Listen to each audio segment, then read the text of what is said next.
देखो अगर दिक्कत होगा तब पूछा। देखो सवाल कुछ है कि माचिस कैसे बनते हैं, है ना। सवाल है कि माचिस कैसे बनते हैं। तो देखो 5000 वर्ष पहले, कितना हजार वर्ष पहले, 5000 वर्ष पहले प्राचीन मिस्र में गंधक में डुबोई कोई चीड़ की लकड़ी, बताओ क्या चीज की लकड़ी, चीड़ की लकड़ी, समझ गई। चीड़ की लकड़ी के टुकड़े को माचिस की तरह प्रयोग में लिया जाता था। माचिस की तरह कुछ में लिया जाता था, प्रयोग में लिया जाता था, समझ गए।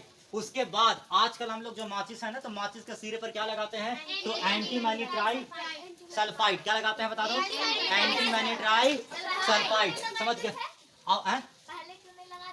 पहले पहले देखो पहले क्या होता था ना कि पहले चीड़ की लकड़ी से, चीड़ की लकड़ी का प्रयोग जैसे जैसे आविष्कार होगा वैसे ना तो जानेगा। उस समय नहीं था तो नहीं जाना, चीड़ की लकड़ी जानता था, खोज नहीं था लेकिन उसका खोज नहीं हुआ था, समझ गए। देखो तो ट्राई सल्फाइड कैसे आजकल लोग किसका उपयोग करते हैं, पहले देखना, पहले चीड़ कैसे, वो पहले देखिए तो पत्थर के टुकड़ा मार मार के करता था, समझ गए। लेकिन अभी हम लोग वर्तमान में क्या करते हैं, तो माचिस का जो सीरा होता है, छुप देखती है डुबल रहता है ऐसे करके और उसको सुखा दिया जाता है, समझ गए। तो उससे एंटीमनी ट्राई सल्फाइड और पोटेशियम क्लोरेट लगाया जाता है, याद रखना कोई लगाया जाता है, एंटीमनी ट्राई सल्फाइड और पोटेशियम क्लोरेट, समझ गए। फिर उसके बाद लगाने वाली सतह पर चूर्णित कांच और थोड़ा सा कुछ लगाया जाता है लाल फास्फोरस। तो नहीं देखियो इस तरीका कैसे करके जो डब्बा होता है ना यहाँ पास, तो एने वाला इधर इधर पट्टी वाला ना, एने और एने रहता है ना, लगने वैसे करके मारते हैं, है ना। लगता है जब माचिस की तिल्ली को खुरदारी पर लगा जाता है, खुरदारी में रुखड़ा करके लगाया जाता है, समझ गई। तो लाल फास्फोरस श्वेत फास्फोरस में परिवर्तित होता है, कोची में जो लाल फास्फोरस होता है वो कोची में परिवर्तित हो जाता है,